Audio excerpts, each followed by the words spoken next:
is going to have a state convention June 8th. And in that convention, they will be able to make various changes to how their organization operates. And sadly, better for worse, what we're dealing with here is an attempt to hijack the Republican Party once again for the powers that be. And this is an article by Conduit for Action. I'll read part of it. On May 18th, 2024, the State Committee of the Arkansas Republican Party will consider a proposed rule change to diminish the ability of the Arkansas Republican State Convention to adopt rule changes and platform resolutions.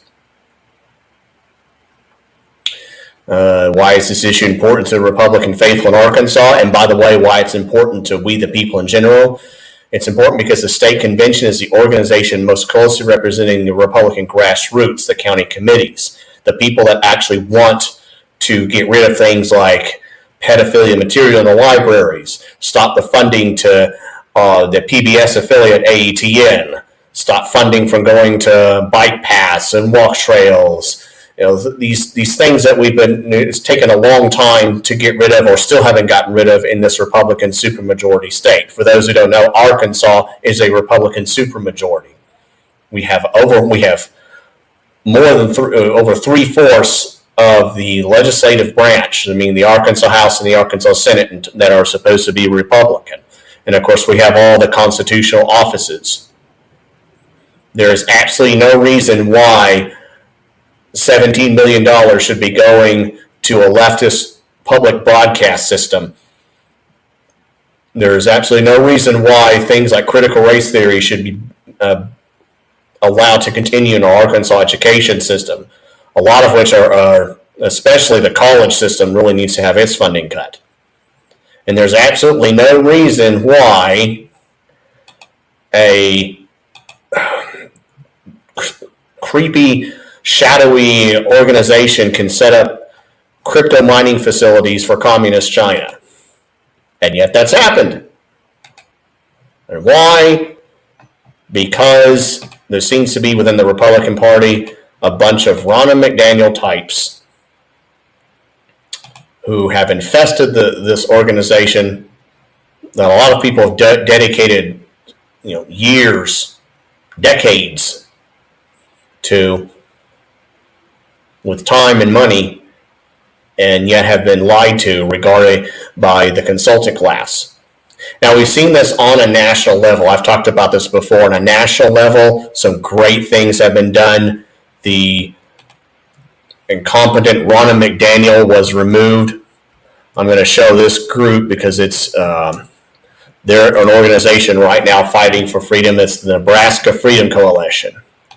And here's their Twitter page. And they have been fighting. They recently kicked their GOP establishment folks out.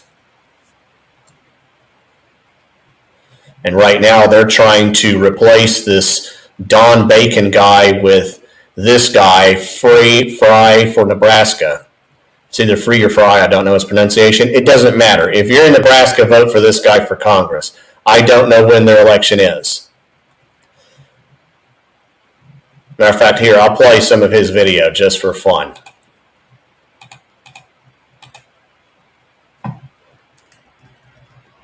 If my computer will not freeze on me.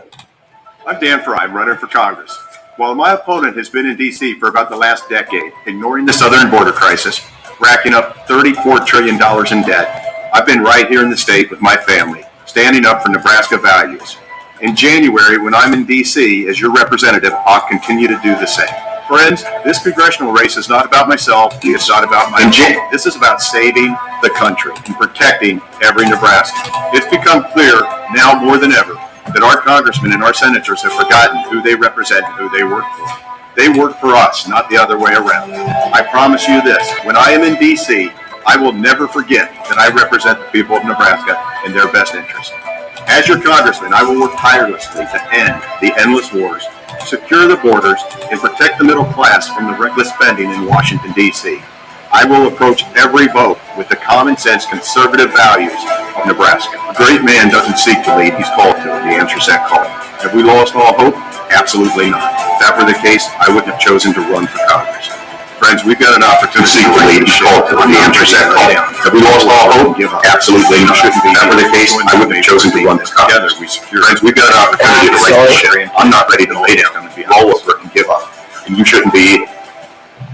I'm Dan Fry, and I approve this message. So, anyway, you get guys like that. Those are the kind of people that we need in our legislature on a federal level. But in order to get to that level, you've got to kick out the Ronna McDaniels that have infested your state GOP, your state Republican Party. Now, there may be some places where there might be a third party, Libertarian or Constitution Party. In Arkansas, it doesn't work there. Those organizations are not going to be effective in terms of stopping the globalist agenda to tear down the United States of America. That is happening all across the world. Europe has basically fallen. Their government is literally letting in terrorists who are attacking their citizens. They are literally kicking people out of their homes and replacing them with illegal aliens who are allowed to commit multiple crimes, violent crimes, often against even women and children. And of course, most of those Europeans are disarmed, so they can't defend themselves against, and they're literally allowing an invasion. And all these socialist utopias like Sweden, the invasion's happening there too. There's mass human trafficking of children. There's massive acts of violence. Their entire civilized structure is about to collapse. There's already cities where you're not allowed to go if you're a Jew or a woman. In almost all a lot of the major European cities, London, Paris, you literally cannot go unless you bow down to the satanic pedophile death cult known as Islam. And that's just a reality that their leaders have allowed there, and it's starting to allow here. There's parts that you hear about New York or Chicago. There's some places where that's already happening here. And they are, again, literally kicking U.S. citizens and legal immigrants out of hotels, out of homeless shelters, schools, and replacing them with illegal aliens. And these uppity government officials, they just simply want to replace you with them. They're already stealing money from your wallet and from your kids' wallets to give to them. So they're just now taking the next step. And their form of compassion is at your expense.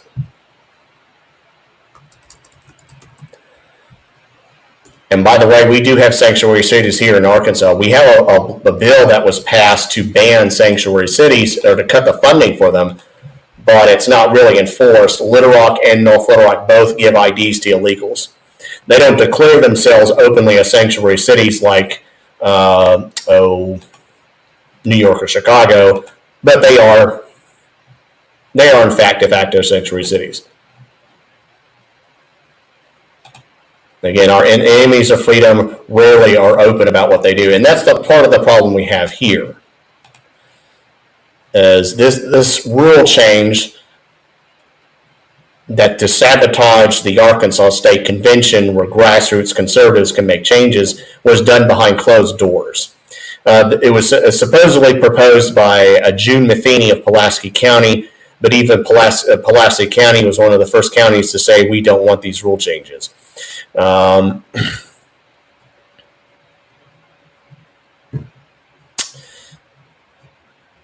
here I'll skip down to this section. The only reason left for the rule change is a disrespect for the delegates of the state convention, a disrespect by insiders who don't trust delegates. It'll make it harder for those delegates to have an impact on party policy. Probably the biggest party policy and I don't know if this article, others will mention that, is what's known as closed or open primaries. In primary elections, usually it's supposed to be the person who chooses, the organization chooses a nominee to be in the general election.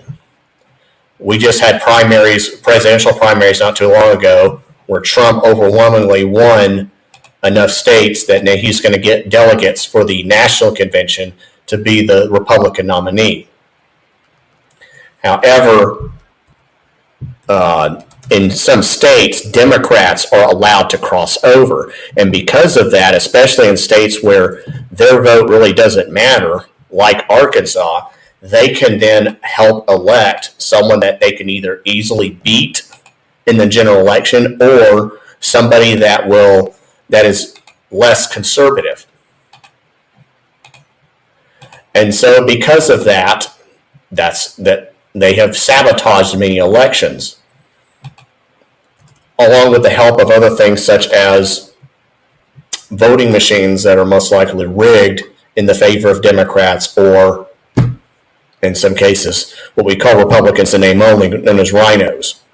During the election of Conrad Reynolds versus French Hill, the incumbent and establishment candidate French Hill was able to get several thousand votes extra evilly than what he was predicted to get in almost every, I believe, either county or precinct.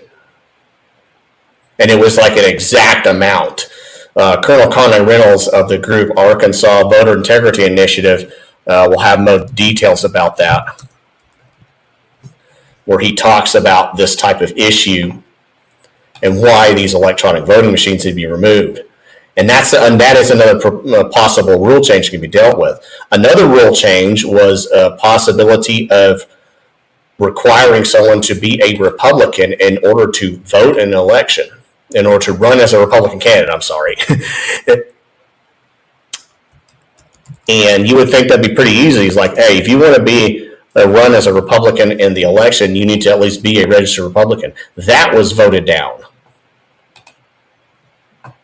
And here, I'll play the actual vote of what happened in the summer committee meeting. For those who don't know, by the way, the summer committee meeting is made up of your county GOP chair. They have a person known as a committee man and a committee woman, and then any elected officials. They're automatically made members. The state convention is, however, chosen. Each county chooses their own delegates. And by the way, you need to know these type of processes if you want to try to fix this nation, at least politically.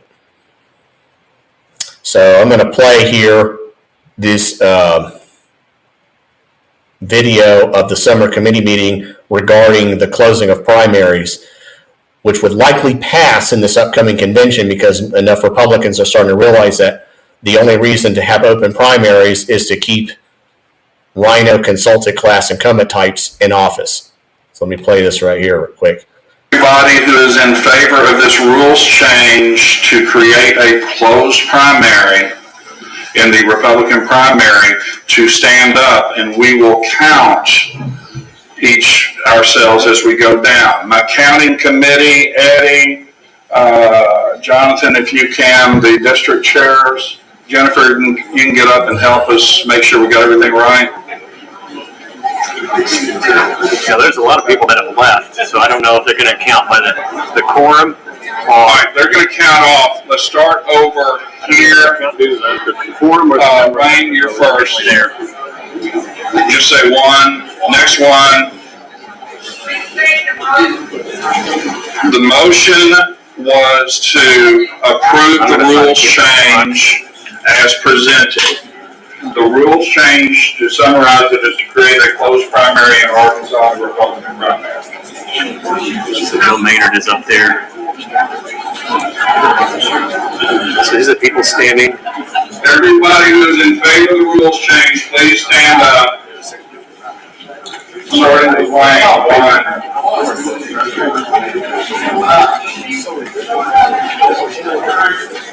No. We're going to stay on this side. 10. So anyway, it doesn't get enough votes to pass at this time. And I don't know if it's going to get enough votes, but it should get enough votes at the state convention. So what, again, the people that are trying to sabotage the state convention are now doing is simply saying, well, now you need 2/3. And the way things are going, it may be possible to pass even with 2/3, but it makes it a lot more difficult. And again, the whole purpose of the rule change May 18th is to make it harder for the state convention to do things. And I also have another personal vendetta about this. Organizations generally can't change rules for other organizations. The Arkansas House, for instance, can't just change the rules for requiring a 3/4 vote majority in order to pass things in the Arkansas Senate, and vice versa. So I would question why the state committee meeting is able to make changes to the Arkansas Republican Party state convention, why they even have the ability to do that. But I honestly don't know. I think it's something to be questioned. But in any event, contact especially your state legislators who will be at this event, your elected officials. I know that Bruce Westerman was someone who was leaning toward voting against this. French Hill, when asked about this in another radio program, said he wasn't sure about that, which I would think he would be. But yeah, contact their offices. Contact your legislative officials, just like you do in a bill, and tell them to vote no on the rule change regarding the 2/3 vote for, threshold for the state convention. That's really about it. I actually do have some other work to do. You can follow me at Just the Right Angle on Rumble and Podbean, YouTube, Keep Arkansas Legal, and of course on Facebook. Other than that, you all have a great day.